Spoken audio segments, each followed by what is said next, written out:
সাকিব আল হাসান নামটা সামনে এলেই বাংলাদেশের কীর্তিমান এক ক্রিকেটারের ছবি ভেসে ওঠে। ব্যাটে বলে একাই যিনি দলকে জিতিয়েছেন অসংখ্য ম্যাচ, তুলেছেন সাফল্যের শিখরে, নিজে ছুঁয়েছেন হিমালয়ের চূড়া। অথচ সেই সাকিবই গেল 7 বছরে টেস্টে ব্যাট হাতে হয়ে আছেন নিজের ছায়া। এই সময়ে সাকিবের ব্যাট থেকেই কোনো সেঞ্চুরি পায়নি বাংলাদেশ।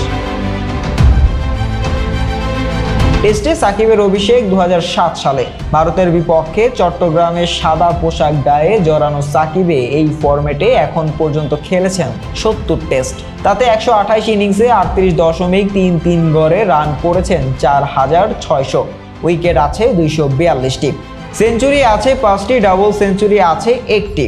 সব মিলিয়ে সাকিবের পরিসংখ্যান তার পক্ষে কথা বললেও সময় হাসছে না মোটেই।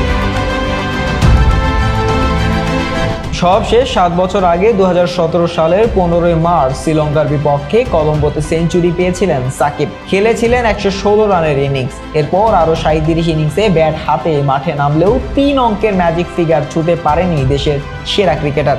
এই সময়ের মধ্যে অবশ্য 9টি হাফ সেঞ্চুরি করেছেন, সর্বোচ্চ ইনিংস 87 বনাম আয়ারল্যান্ড।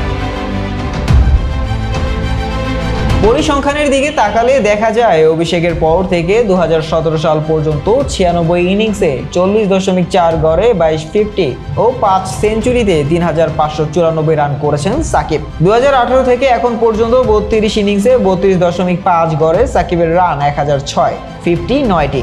2024 সালে এখন পর্যন্ত 7 ইনিংসে বিশ্বসেরা অলরাউন্ডারের রান 146, গড় মোটেই 24.3, সর্বোচ্চ রান 36।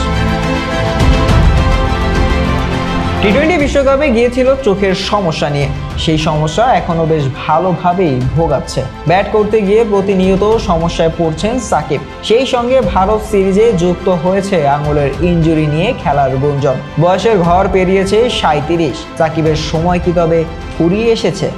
উত্তর সময়ের হাতে। শাহরিয়ার আহমেদ জয়, ডেস্ক রিপোর্ট, আইকন স্পোর্টস।